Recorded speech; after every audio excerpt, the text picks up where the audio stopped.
percentage of deeply affordable social housing stock in the G7.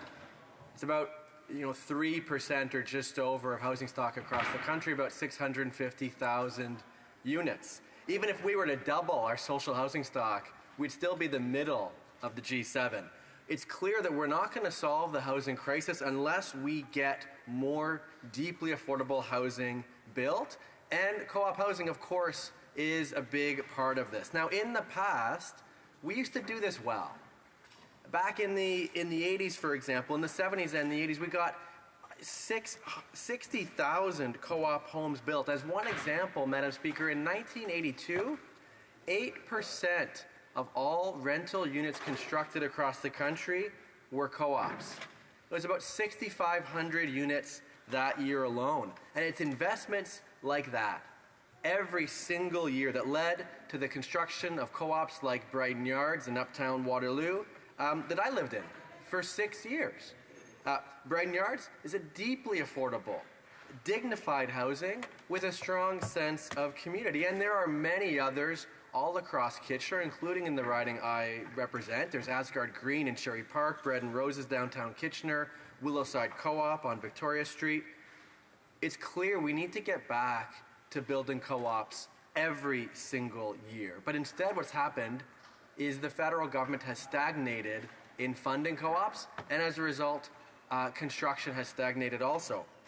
In 2020, for example, it was less than 1% of all rental units constructed were co-ops, about 477 units.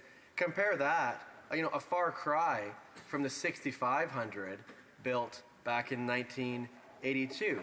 And so it's pretty clear we're going to need to continue to apply more pressure for this government to commit significant annual and predictable investments in co-op housing. Now, the good news is that because of that pressure from housing advocates across the country, this government did propose a significant new investment in Budget 2022. It was $1.5 billion. That was over 2 years ago, Madam Speaker, that funding was announced. The government hasn't actually built any co-ops with that funding yet. The money has still yet to flow. It's funds that could have built 6,000 units across the country. I last asked about this in question period in mid-April. Here's what the Executive Director of the Co-op Housing Federation of Canada, Tim Ross, had to say, quote, "We have shovel-ready projects at risk of missing the 2025 construction season. Co-op housing is just the type of housing we need more of to ease the affordability crisis. The federal government needs to launch the program in the coming months so that together we can create more co-op homes." End quote. My question for the Parliamentary Secretary tonight is, can he explain to Canadians what is delaying these funds being rolled out? And then can he go on to answer, when will these funds get spent so that these needed co-op homes get built in my community and across the country? I'm sorry, the Honourable Parliamentary Secretary to the Minister for Agriculture and Agri-Food. I'm sorry. Thank you to my colleague from Kitchener for his question. I'm always pleased to share information about how our Government of Canada is taking concrete action to help build more homes faster, a key part of our work to ensure fairness for every generation, Madam Speaker. For decades now, cooperative housing has provided affordable housing and caring communities for Canadians. That's why the Government of Canada is supporting the cooperative housing sector to grow and become more resilient. With Budget 2024, we've proposed a number of measures that will benefit cooperative housing providers and the families that they call these communities home. First, we propose to enhance the Affordable Housing Fund with an additional $1 billion top-up.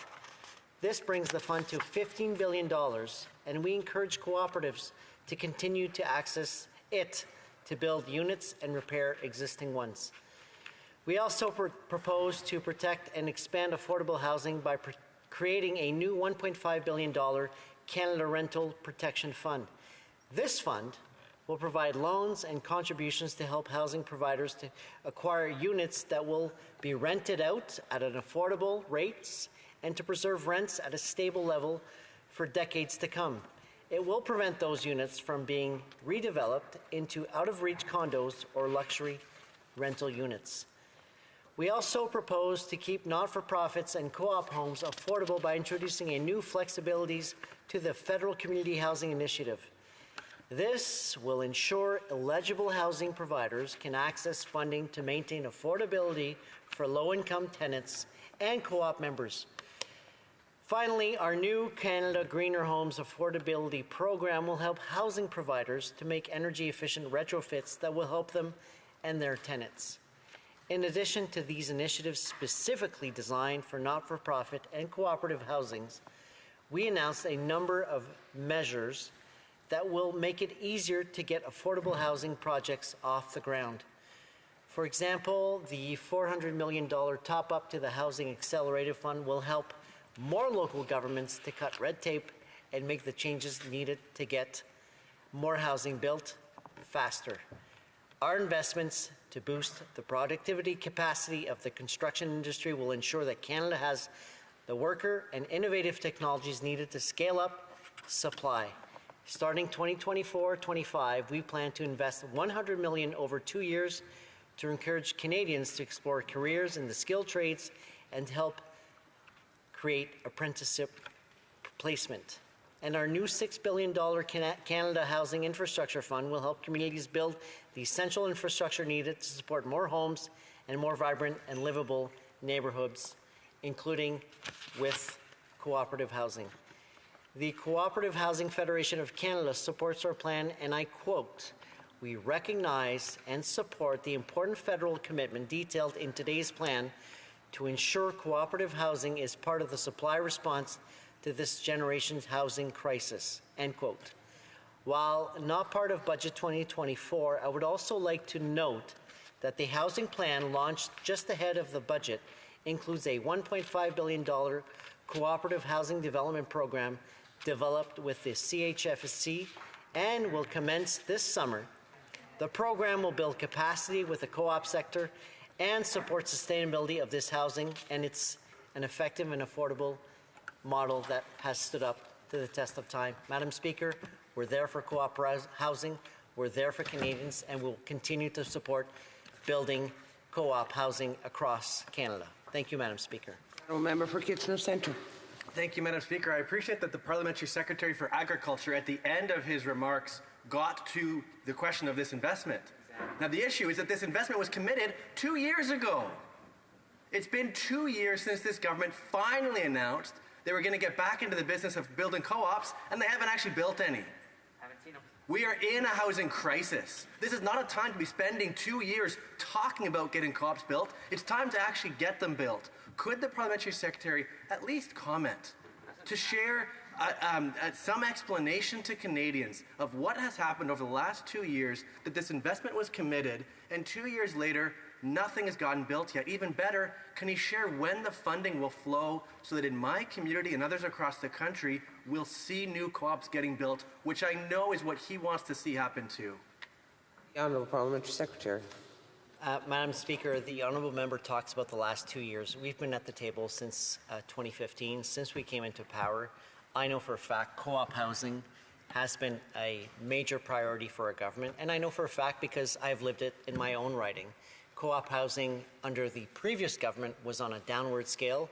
We've increased funding for co-op housing, and I can tell for a fact that we've built over 30 units based on that co-op housing funding, because we chose to invest in housing, and we will continue to choose to invest in housing.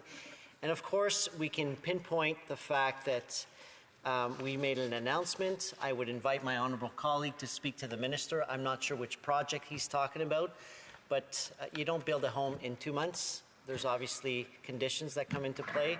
And I know for a fact that my honourable colleague would understand that, and I would invite him to contact the minister to talk about his specific project. Thank you so much. The Honourable Member for Sherwood Park, Fort Saskatchewan. Madam Speaker, today is an important day in the Arrive Scam scandal saga, because later today, Min Doan, who is one of the central figures in this affair, will be testifying before the Government Operations Committee. He will be testifying for 3 hours and required to answer critical questions about how the decision was made to choose GC Strategies and